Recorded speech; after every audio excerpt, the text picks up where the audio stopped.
At South Texas Health System Children's, your child's health is our priority. When they're ill or injured, we're ready to help. Our team includes on-staff pediatric specialists in infectious disease, cardiology, orthopedics, neurology, ear, nose, and throat, and more.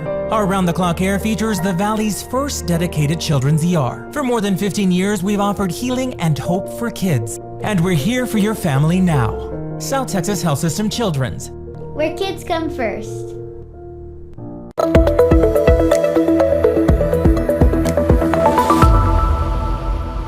Greetings and welcome to our latest Let's Talk Children's Health webinar. I'm Tom Castañeda, the System Director of Marketing and Public Relations for South Texas Health System.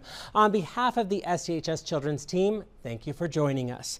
To lay the foundation for a child's healthy physical growth, strong mental and emotional development, and better academic performance, it's important to prioritize their health. Beyond avoiding illness, it's about fostering capabilities and resilience for a fulfilling life. So to help parents prioritize their children's health, STHS Children's hosts these monthly Let's Talk Children's Health webinars. Through education on common health issues affecting kids, parents can help maintain their children's health and overall well-being. Now, in this installment, we'll be talking about healthy eating for kids.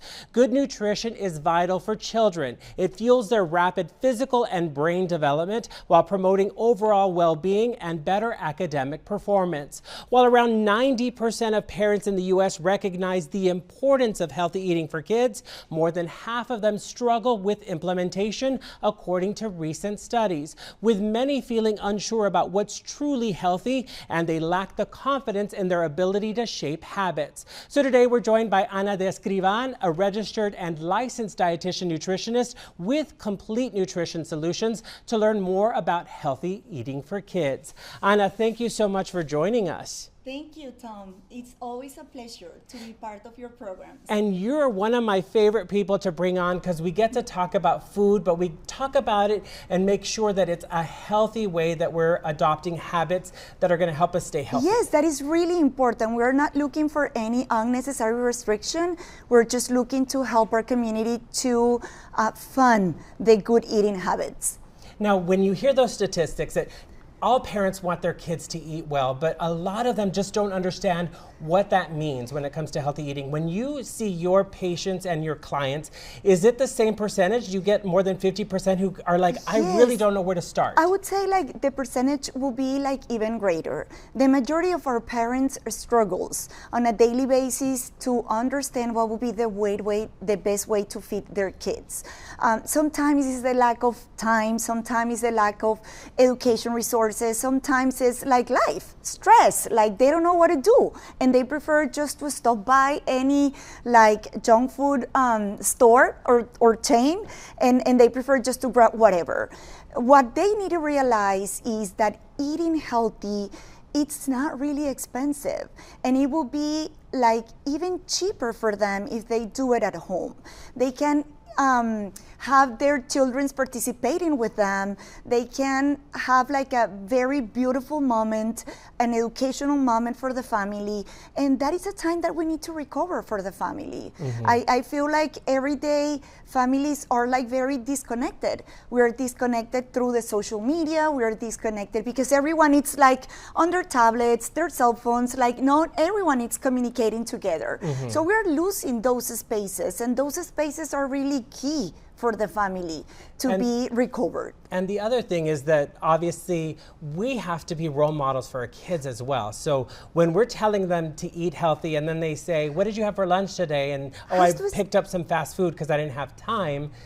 You're basically sending mixed signals to your kids. Totally. We need to start by being the main role model, okay? Examples will be driven the behavior, and we need to work on that one, okay? As adults, we are the ones that need to be leading the eating habits in the family. We can respect what our children's like or dislikes, but we need to be pushing, okay, our children to be eating different things. Mm-hmm. We cannot really trust them when they say, I don't like it, because that is not true. Like, studies have shown that in order for you to say, I don't like it, you need to try at least 15 to 20 times. So I normally explain my little kids, patients, and my families, and I say, okay, do you remember how long it took you to learn how to read? It will be the same for your tongue to learn how to read the new food. We just need more exposures, and we need to have our parents, okay, not quitting when our children say, I don't like it. Mm-hmm. Don't take it unless it's been the 15th or 16th time. 15 to 20 times. 15 to 20, okay. Yes. And education is obviously very important. And I know that there's a lot of confusion about what we should eat, what we can eat, how much we should intake. And so you have put together a great presentation for us, yes? Yes. Excellent. All right, let's get started. Okay, perfect. Like, before starting our presentations, I would like to share with the audience our philosophy at Complete Nutrition Solutions. We are a group of dietitians, registered and licensed dietitians, who believe in promoting a realistic approach which embraces flexibility and acknowledge the challenges of feeding children while encouraging nourishing choices without guilt or restriction. We're not here to restrict anything. We're just here to educate our families how to make it better, how to live that 80-20 to balance life, and to help the family to avoid any feeling of guilt or just like having their children's not enjoying their food as they should. We really believe in a parent-child teamwork. Has to be like a team. Collaboration is key. We need to be working together. We need to be working together, parents, children, and then their healthcare providers. The idea is to be, as a team, working on building up healthy eating habits and a positive relationship with food. We need really to foster a supportive environment for lifelong wellness. Okay, so why nutrition is really important? As you said before, Tom, the majority of the adults in our community are sure that they need to provide a good nutrition to their kids, to their children. However, how do we do it? Okay, how can I deal with the stress, with the lack of time, with the lack of resources, with the excess of like junk food exposition or exposures, okay? How do I know, okay, or how I can make this a reality? So nutrition is really important. Why? Because we need to support growth and development. We need to improve energy, we need to improve focus, and we need to improve the mood. So I don't know if the community knows that whatever we eat, it's really impacting the mental health. So the way we feel, the way we're acting, the way we have, like the level of energy we have, it's really depending on the way we eat. We need to build a healthy relationship with food. We cannot feel guilty about eating something. We cannot feel that there's something that you cannot eat. We can eat everything. Food is not good or bad. What makes them good or bad will be how much and how frequent you do it.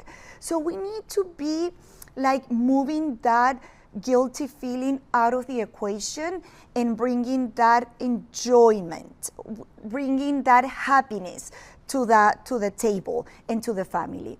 And we really want to reduce any future risk of chronic diseases.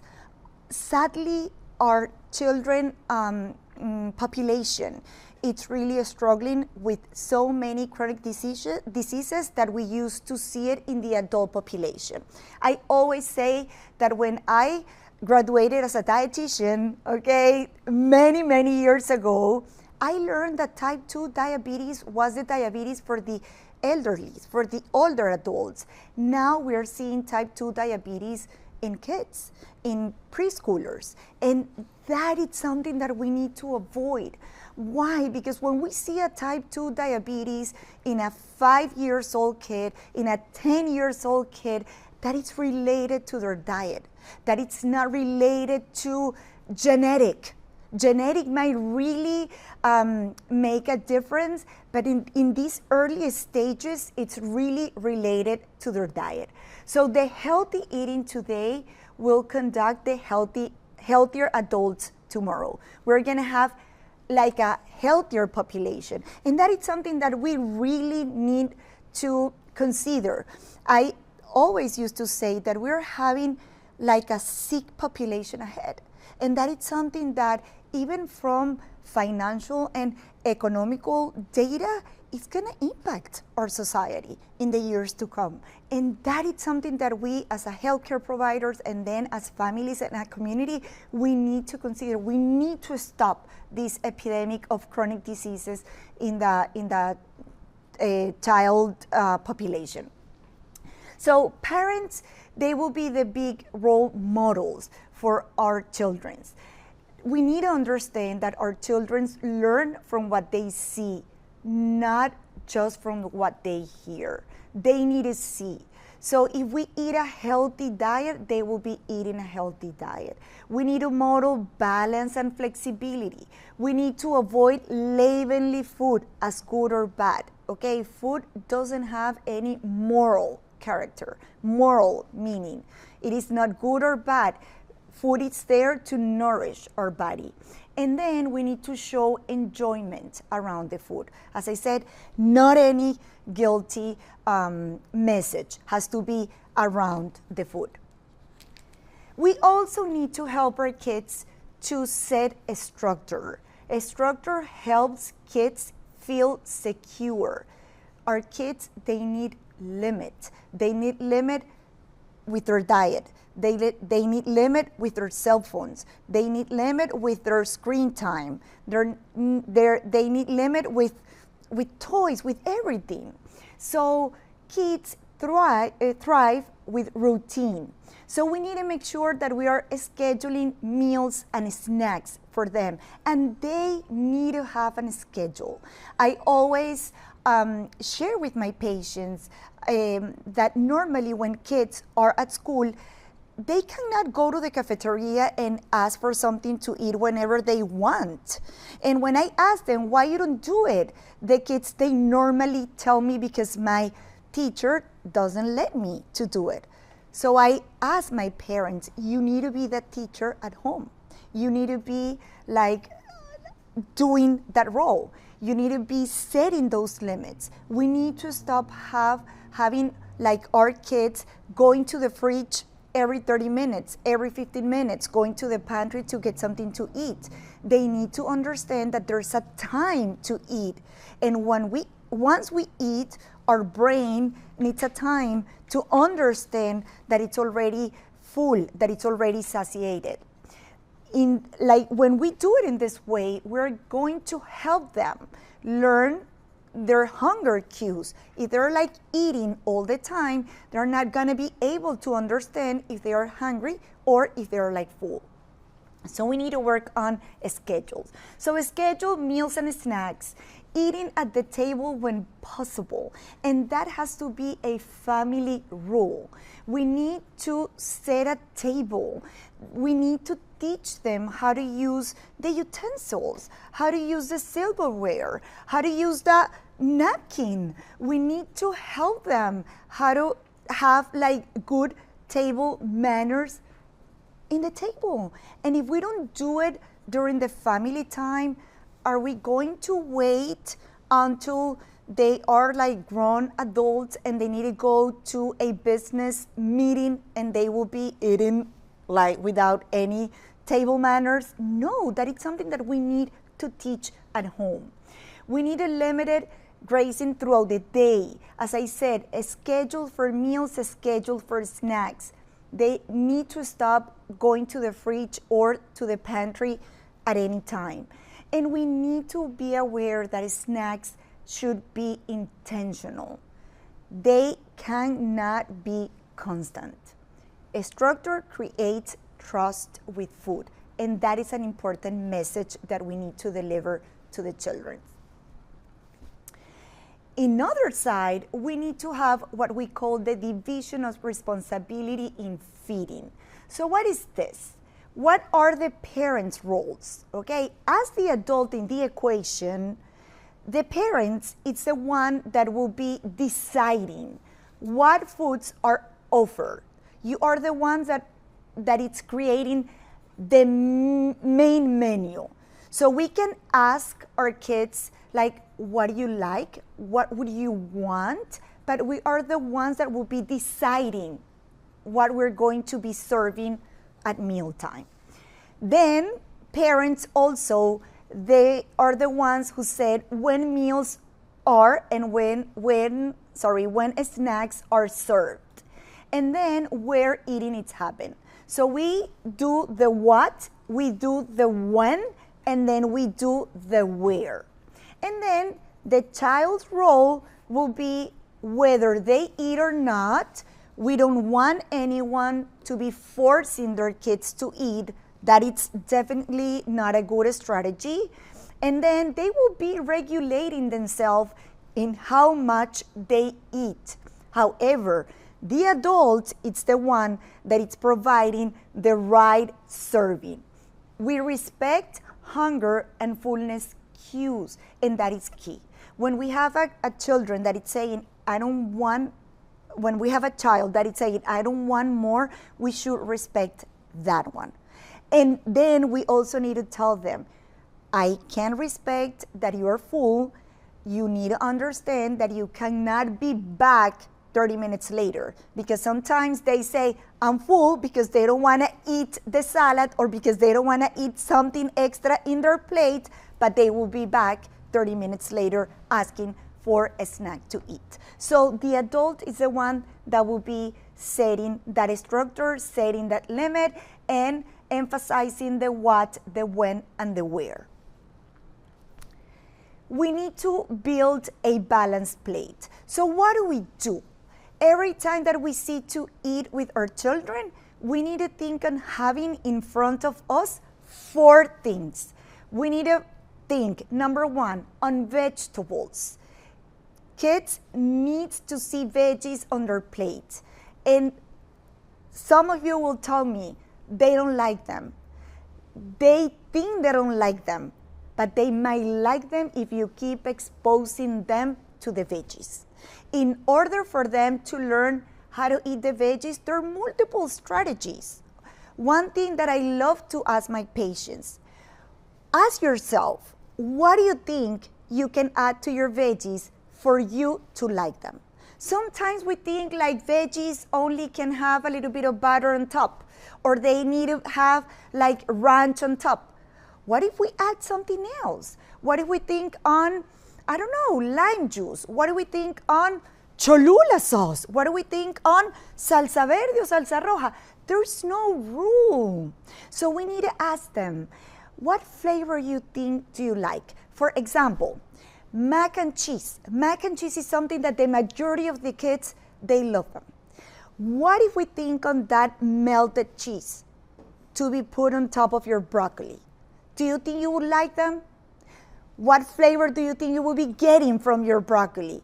Broccoli or like a cheesy broccoli? It will be like a cheesy broccoli. So normally when they like a flavor, if they pair that flavor with their veggies, they will be more open to try that veggie. We need to stop like hitting everything, sneaking. My parents, the majority of them, they will tell me, Anna, I always try to sneak everything because if they see, they won't touch them. We need to have them see. It is really important. And then we also have other techniques. We can have something that is called like the 4-step exposure to a new food. We can have these kids, for example, getting a new veggie and touching and smelling that veggie for some days. So we can have like the first week touching and smelling that new veggie. The second week, we can have the same veggie, but in this time, we don't touch and smell. We are going to put the veggie on the tip of the tongue. Okay, so we're gonna be like kissing the veggie. Over the third week, we're gonna be licking the veggie. Over the 4th week, we're gonna be eating a little piece. So we're gonna have like 4 weeks where we're gonna have the children working with the same veggies. At the end of the year, we're gonna have 12 new veggies for them to try. So there's like different things. So number 1, vegetables. Number 2, we need to have protein in their plate. So what is a protein? We're gonna think on either meat, chicken, turkey, we can do pork, we can do egg, we can do cheese. Like we can use different type of protein for them to try. And then what is important? We need to have that protein ideally grilled, baked, boiled, trying to avoid the fried food. Okay, fried food, it's not really healthy. Fried food has to be part of that 20% of the diet. Okay, those things that I do every now and then. Next, I need to have grains. Carbohydrates are needed in children's plate. So I need to offer them either the whole grains, or we can have like potato, we can have sweet potato, we can have legumes, which is the beans, the lentils, the chickpeas, the corn, the whole grain pasta, quinoa, whole grain cereals. There's multiple whole grains that we can add to their plate, and we need to respect everyone's portions according to their age. And then we need to add a fruit. So fruit has to be present. Sometimes the parents that visit with me, they would tell me, no, I am not buying any more fruit because I'm like losing the fruit. It's getting spoiled. And I always tell them, get the fruit, chop the fruit, serve the fruit in a little plate. And you can add a little bit of the whipped cream, for example, okay? You can add something else, like a little bit of chocolate chip to the fruit. You can do something funny for them to like them. But the fruit will be like an excellent dessert for the kids. And then, of course, we need to add like a dairy option. That dairy option might be some cheese on top of the pasta, for example, or maybe a glass of low-fat milk, or maybe a yogurt, okay? That can be also part of the dessert or can be part of the meal in any way. So we are looking for balance. We are not looking for perfection. We also need to understand the picky eating. And I would say this is one of the biggest things that I receive in my practice on a daily basis. The majority of our parents, they will get referred to see a dietitian because my child, my kid, it's picky. Like he's like not eating what I serve. He only prefers certain things, certain texture, and that will be totally normal. We need to understand that there's like levels of picky eating. We have like real problem with picky eaters, especially those that might have sensorial issues. And normally we see that one in kids that are having any diagnosis within the autism spectrum. But the majority of the picky eaters, okay, are there just because we've been pleasing them only with what they want to eat. So at the end, we're just like putting on their plate what they want to see. And we're like missing that part where we need to educate them to integrate new food. Think on a teacher at school. The teacher is not teaching every day the same. It's teaching different things the same. Different things every day, okay? So we need to be having that teacher hat and think in different ways to help our kiddos accept new food. And we need to work on that one. As I said, we normally require between 15 to 20 exposures before saying, I don't like it. Kids, they would say, I don't like it. But as the adult in the equation, we need to know that he's not ready for that let's say a veggie in that moment. Maybe we can try with another one. Maybe we can try with the same veggie in another form. Instead of doing stick, we can do puree, or we can add it to a soup, or we can chop, or we can combine it with something else. We just need to be more creative and look for other options. We need to keep offering without pressure, and that is really important. We don't use food to reward, and we don't use food to punish anyone. And we need to understand that one. Not because you got good grades, I'm gonna take you to McDonald's. No, we don't use the food as a reward. We need to understand that food is to nourish our body. If you want to reward your children, your kids, you need to take them, okay, to, I don't know, I would say dollar store and get a little toy for them. Or maybe you just need to have like more time with them, going to the park, playing together, okay, doing like a family game. We just need to be like rewriting those rewards and getting the food out of the equation. The same, we're not punishing any kid with food, okay? You need to eat this, and we end up having like a war at the table. No, we need to avoid that one. We need to include one safe food per meal. When we structure their plate, we cannot be mean and think, okay, I need to have him eating different things and putting something like everything is different. No, we need to keep one or two safe food for them, and we include one or two new options. And then we have our kids to be playing around. Something that I recommend a lot, especially for the picky eating, it's having them participating in the cooking process. There's like multiple like pediatric or children-friendly utensils that they can use. Get a little apron, get a little like chef hat, okay, and have them helping you. In that way, they will be getting in touch with the texture, with the colors, with the flavors, with the smell, like with everything. It has to be a whole experience for them. We also need to be like to avoid that, how can I say, like being short, okay, on food, and be totally relying on ordered food out there. So that is something that we need to work, okay? And we need to be very patient. Patient, it's key, okay? Teaching good eating habits entails time, okay? The same way that we teach them how to brush their teeth, how to say hello and thank you, how to be like, how to have like well manners, like all of those things, the same happen with food. So those behaviors takes time to be educated and need to have all the family included.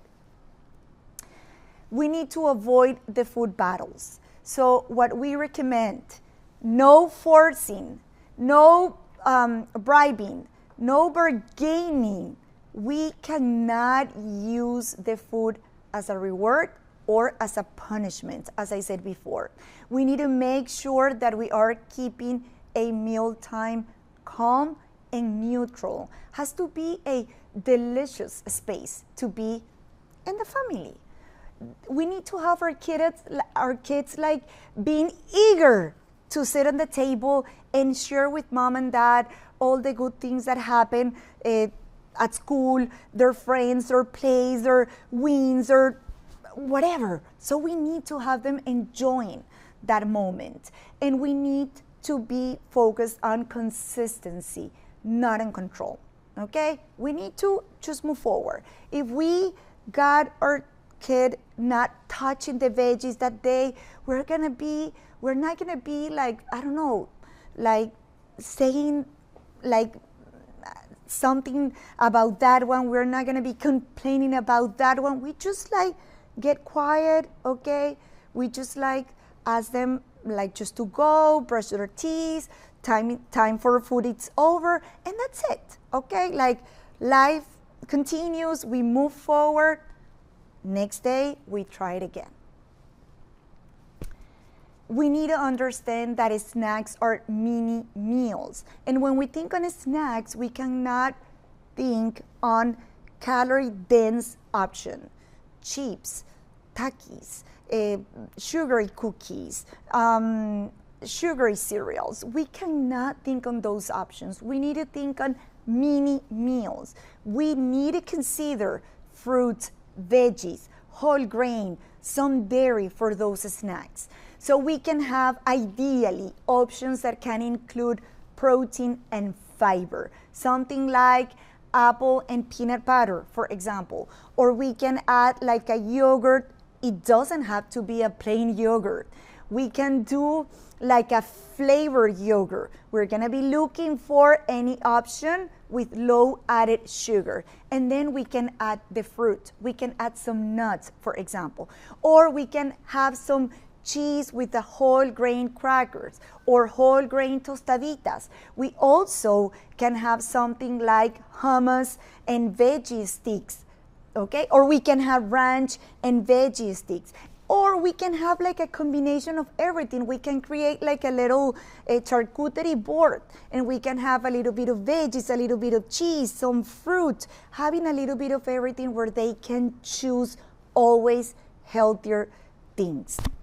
Water is the best drink between meals and with meals. And you might say, water, but it's so boring. My kids, they need always to get something flavor. And I used to tell my parents, I used to ask them, why water is the best choice? Because water has no flavor. Water has no odor. Water has no texture. So water is clear and unflavored. So when you eat with water, you're gonna be able to understand the real flavor from the food that you're eating. When you eat with a Diet Coke or when you eat with a sweet tea, at the end your rice is gonna taste as the sweet tea. Your steak or your chicken is gonna taste at the Diet Coke. You're gonna be bringing a flavor that is masking the real flavor of your food. If you want to have a mindfulness experience while eating, which is the idea, we need to have the water, because that will be the only way to help our kiddos experience the real flavor from the food we're offering to them. So we need to be able, to catch that cumin in the food. We need to be able to catch that spice in the food.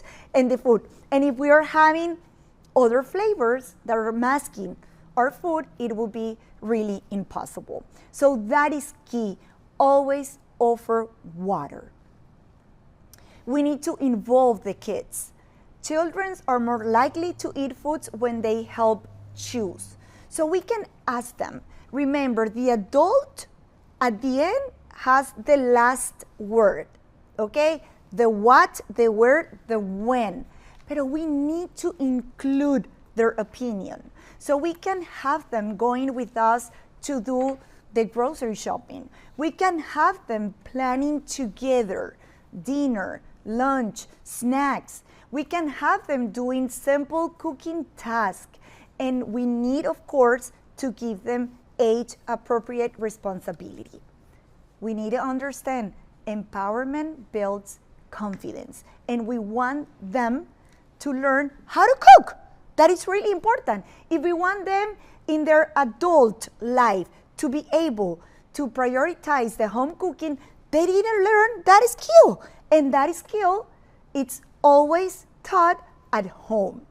Today, something happened to me. I had a kiddo in my consultation today, and mom was telling me when we were doing this 24-hour recall to understand the way this boy was eating, mom was telling me, and she was breathing heavily, well, he's cooking his meal. He's always preparing his food. And I say, that's wonderful. We just need to guide them. Okay, we just need to teach them the best way to use less fat, the best way to add less sugar, what will be the appropriate cooking method that they need to put in place. We just need to provide that guidance and they will do excellent.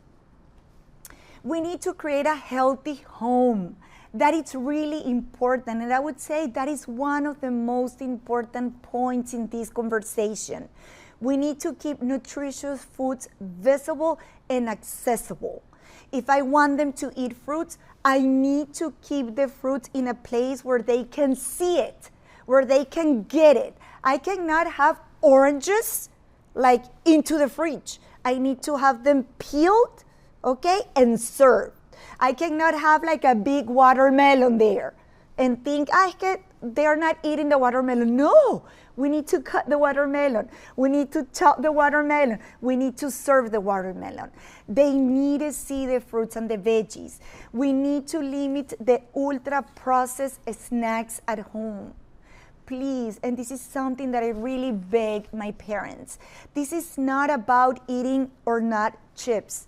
We just need to offer them in the appropriate portions and the appropriate time.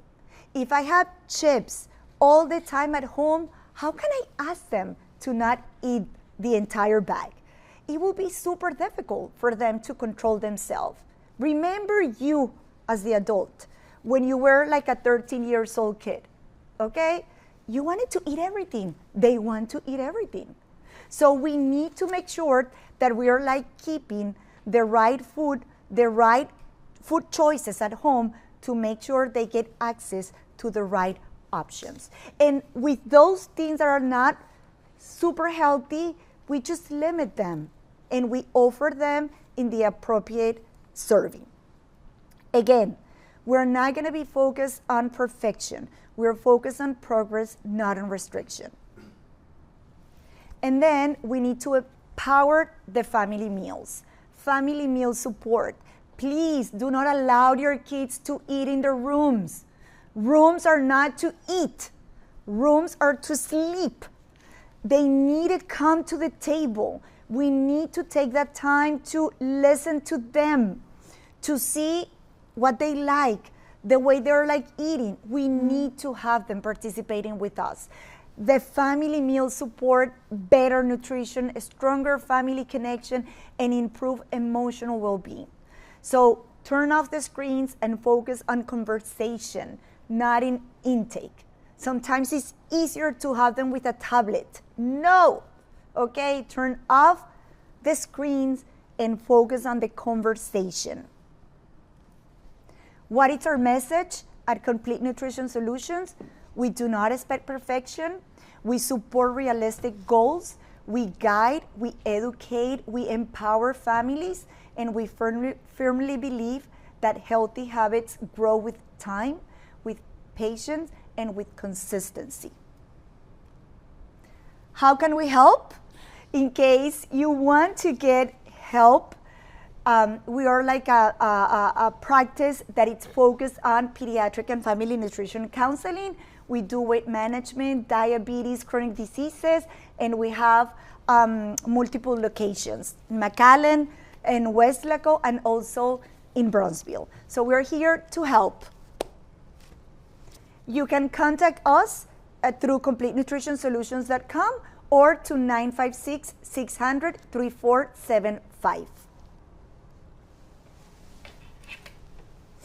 That was all such great information. I love how enthusiastic you are about healthy eating, and this is why you're in this profession, because you really understand it. But let's talk a little bit about the numbers when it comes to some of the issues that we're seeing. So obesity, unfortunately, we're seeing childhood obesity issues across the country. It's an epidemic.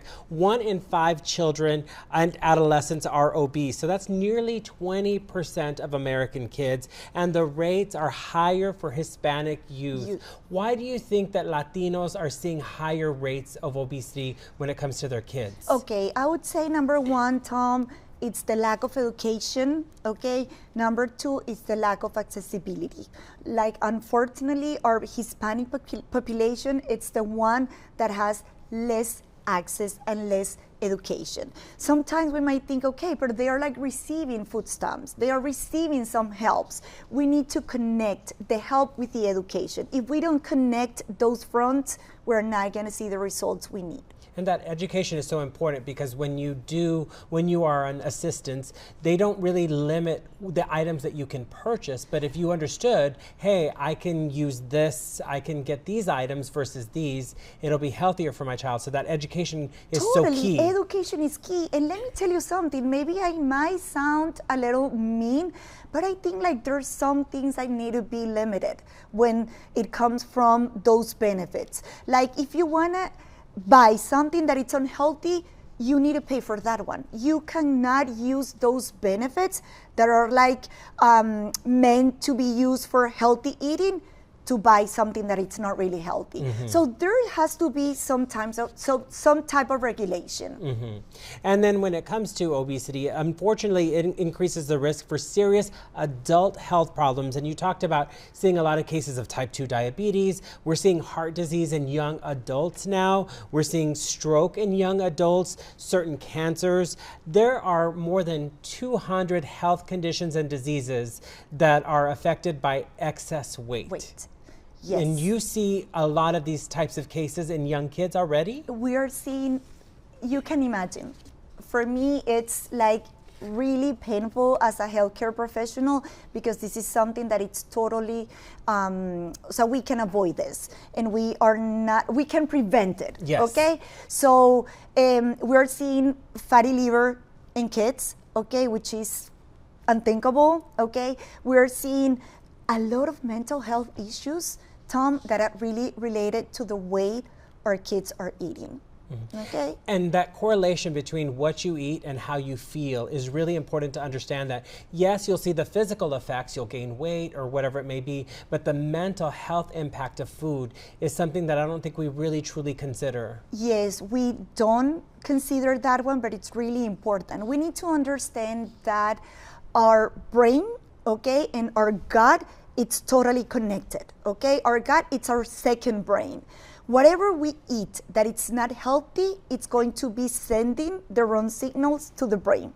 And that will be bidirectional. So the way we eat impact the way we see from mental health perspective and vice versa. When we're eating healthier, we're like battling better the depression and any mental health condition. There's a lot of research behind these, okay? We know already that the microbiome, the microflora in your gut, the way that you are like feeding your bacteria in your gut are very impacting in a very meaningful way the way we're like feeling from mental health perspective. So yes, it has a big, big, big impact. Now, when we talk about being healthy, two of the most important things that we can do is diet and exercise. So what we eat and making sure that we're physically active. And I know that unfortunately we're seeing a lot of sedentary habits. in the US. But when people think about losing weight or maintaining a healthy weight, they tend to start working out. But diet is 80% versus the exercise is being 20%. When it comes to that you need to shift your mindset, it's because what you're fueling your body with is causing you issues, not necessarily how you're Totally, and let me tell you something. I would say like considering only like diet and exercise, it's really limiting the equation because we need to include there the way we live, stress, sleeping habits, okay? They will be impacting tremendously our well-being. So yes, diet is very important, but it's not only what you eat, it's how you eat it. It's where you eat it, okay? It's how you move it. It's where you move, okay? It's how much you sleep. It's how you manage your stress. There's multiple things that are like triggering our cortisol nowadays, and that it's really impacting heavily, okay, our well-being. So yes. Yeah, now you gave some great tips when it came to training our kids to eat healthy, one of the things that you talked about is making sure that our kids are hydrated and staying hydrated. And there is that misconception sometimes that kids may have that they're hungry when they're really just thirsty. Is that right? Yes, and that doesn't happen only with kids. Happens also with the adults. And sometimes they just want to eat because they are bored. And we just immediately we need to offer them to eat something first, okay? And then we need just to ask them what they want. Something that I ask my parents to do is, when you have a kid that already ate, and you have that kid coming back in 30 minutes, okay? You ask him, if you want to eat something, I can offer you some veggies. Immediately they will tell you, that is not what I like. You know that they are not hungry. They're just bored. They just went back to the kitchen because they want something to eat, or because they remember there's some chips there, and if they don't eat faster, it's gonna come another brothers or sister like to get it. Okay, so they're like just like running, okay, to make sure they are the first one. So it's just like pushing more like more water, like hydration, okay, and then just moving the attention to other activities, okay, and that is really important, okay. Just advise them, you cannot be hungry because your tummy will take at least 2 hours to get empty. Okay. So before those 2 hours, you cannot be back. And if you see that they're like constantly coming back, just check that they're like eating enough. Okay, so during the meal time, you go up a little bit on their protein. Okay, instead of going with more carbs, okay, overloading them with the carbs, we just like offer them a little bit more protein, a little extra veggies. Okay, so we just balance out a little bit. But yes, we need to just like derive, okay, that wish to be eating all the time, and just like derive the attention to something else. Yes. And you talked about fostering your child's independence. So really making sure that they are building their own relationship with food, and you're really just being their coach and help guide it, but they need to gain that independence on their own so that they can sustain it as they get older. Yes, and that is really important, but the adult has to lead the equation, and that is really important. We are the leader, okay? We cannot be asking them all the time what they want. They will want pizza. They will want chicken nuggets. They will want fries. They don't want veggies. Yes. They don't want to get fruit. They don't want to, okay? So we need to lead, okay? And we can say, okay, let's have the same chicken nuggets at home. Let's do our own French fries at home. Like, it's just like prioritizing that homemade cooking, that it's really important. I firmly believe, Tom, that the 100% of the chronic conditions that we are seeing out there can be resolved going back to the kitchen. Yeah. Prioritizing homemade cooking is key, and we can have the kiddos participating in that. How important is breakfast? We always hear breakfast being the most important meal of the day. As a nutritionist, dietitian, how important is breakfast and making time for breakfast? Okay, breakfast is really important, okay? It will be like a very debatable topic, okay, because it might not be that important for the adults as for the kids. Why for the kids is important? Because breakfast is the first source of energy for them. They are at school, they need to be focused, they need to be attentive with a teacher, they're like learning, they're gonna be doing some physical activity, so they need that energy. So it's really important for them. But we need to balance that breakfast out to make sure that they are receiving protein, that they're receiving fruit, that they are getting their dairy, that they are getting their whole grains, okay? That is really important. For the adults, I can say that it might be a little bit more debatable, because we can do a little bit of fasting and we're gonna be fine, okay? And then like eating better later. But I would say for the kids it's important. And let me tell you something, that is one of the biggest problems of our population. They're not getting breakfast. Why? Because they are like eating very late at night. So when they wake up, the majority of our adolescents, they don't feel hungry. And when they go to school, they don't want to eat. So they pass the entire day on an empty stomach, and when they get back home, they tend to be overeating.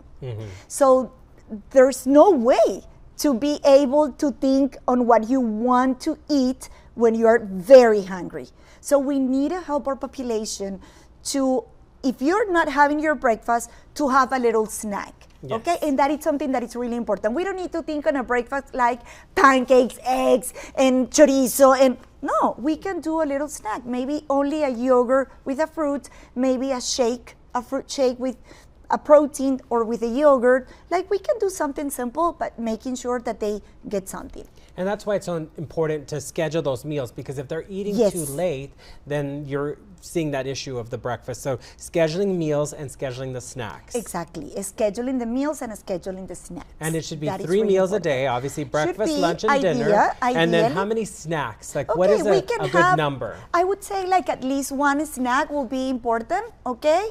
But then it will be depending on the kids, okay? Sometimes the little ones, they might need another snack because the volume of their food will be smaller, so they get hungry like faster than the big ones. But I would say like no more than 2 snacks a day. Okay, that is also something that we need to avoid, like the frequent snackers, because when they snack very frequently, they end up not feeling hungry when they sit to eat, okay, when they sit at the table, so they don't want to eat with the family.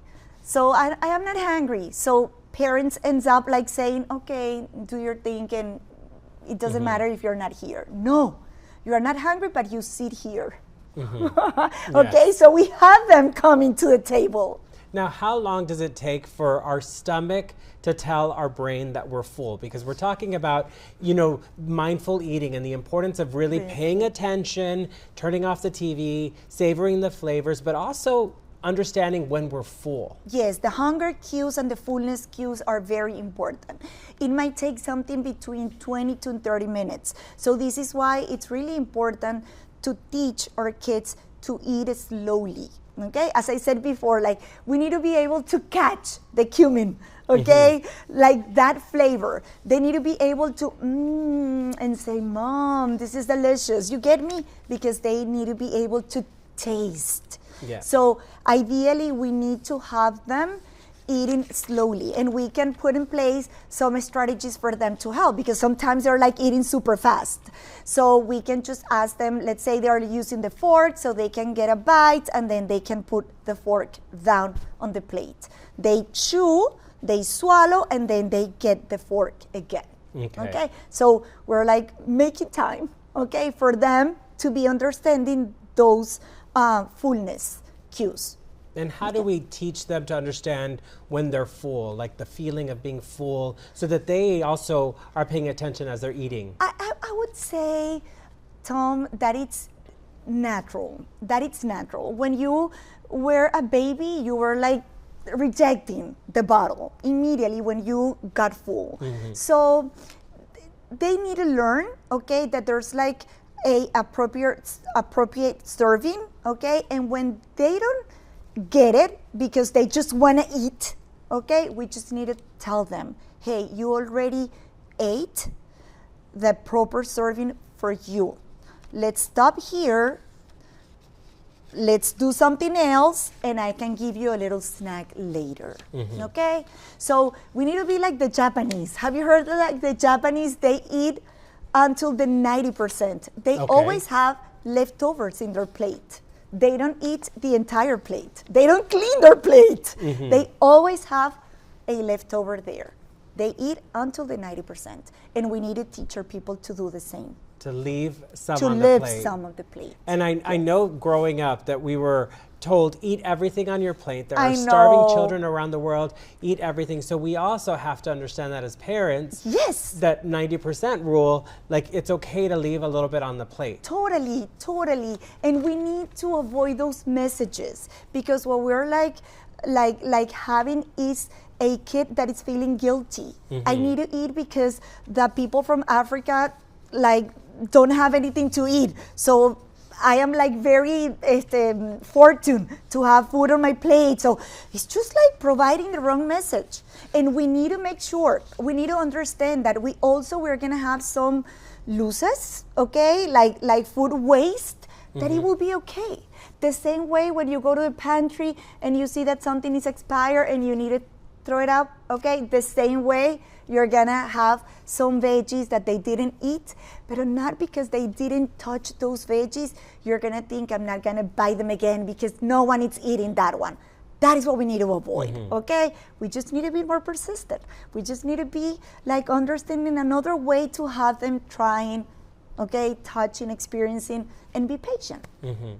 And portion control is really important as well. So when we are preparing these meals, and I have a mother who likes to give me extra food on the plate when I come to visit, she wants to feed more. And I'm like, no, I don't need that much food. But as parents, we have to make sure that our kids understand what a normal portion is versus the ones you see in restaurants. Exactly, and that will be really related to the age, and this is why our parents need to be educated. If we have a kid, like a 13-year-old boy that is an athlete, like he cannot be eating the same than a boy that is not making any physical activity. And they might have the same age, but they have different needs. So this is why it's really important to seek for professional help when we don't feel confident about the amount we need to be serving our children. Yes. Those serving sizes. Because when you see them on the back of a box, and you're like, that's only that's one serving. only one serving. Exactly. It shocks you, but that's because we are like used to eat a lot. Yeah. Okay, that happened with the chips. Yes. So when you get a party size bag of chips,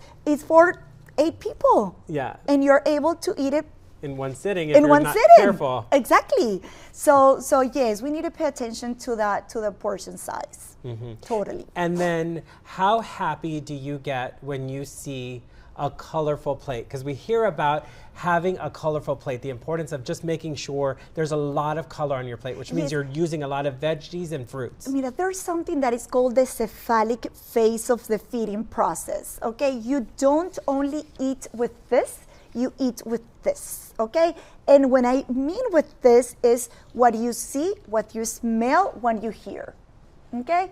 Immediately when you're at home and you get home and you smell, immediately there's a bunch of physiological mechanisms that are happening in your body, okay? So if you see a plate that it's all brown, you don't like it.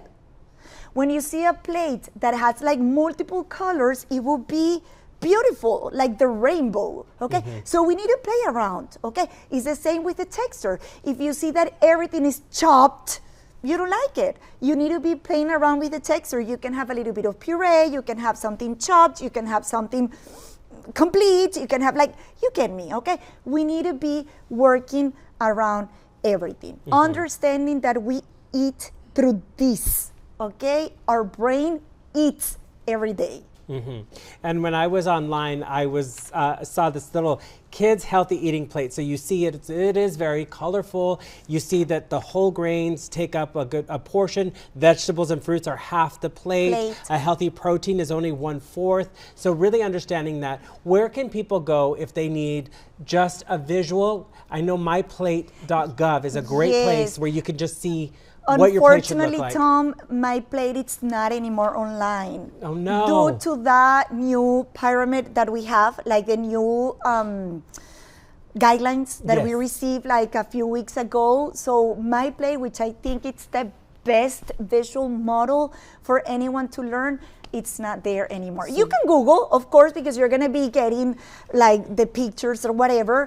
But there's like multiple places where you can go online and learn, okay? Like even at any school district, they have education resources, okay? What I feel it's like there might be a disconnection between those resources and the education process per se. We need to do better in that sense. But out there, it's everything. Okay, we just need do to your research. Exactly, do your You'll research. find it and you'll understand. You'll find it, and then look for the right professional. If you need help, just ask your doctor to refer you. Sometimes doctor, sadly, they would say, no, you don't need it. Yes, I need it. I need it. The majority of our kids, they have the benefits with their insurances to get seen by a registered dietitian. So we are the professional that is capable to teach them, okay, to help them, to help the entire family. And that is the idea. Well, thank you so much for your time, Ana. We really appreciate it. Thank you, Tom. It's we a hope to see you again soon. big pleasure. All right, thank We'll you. be more than happy. And that officially concludes our webinar. Thank you for joining us. We hope you will continue to prioritize the health of your children, and we look forward to seeing you for our next installment of this Let's Talk Children's Health series on Wednesday, February 18th from 5:30 to 6:30 p.m. when we discuss ear infections. Like and follow the STHS Children's Facebook page for more details on our future Let's Talk Children's Health webinars. And to view all our previous Let's Talk webinars, all you have to do is visit STHSLetsTalk.com. Until our next seminar, stay healthy, stay safe, and please continue to prioritize your health and the health of your children. At South Texas Health System Children's, your child's health is our priority. When they're ill or injured, we're ready to help. Our team includes on-staff pediatric specialists in infectious disease, cardiology, orthopedics, neurology, ear, nose, and throat, and more. Our round-the-clock care features the Valley's first dedicated children's ER. For more than 15 years, we've offered healing and hope for kids. And we're here for your family now. South Texas Health System Children's. Where kids come first.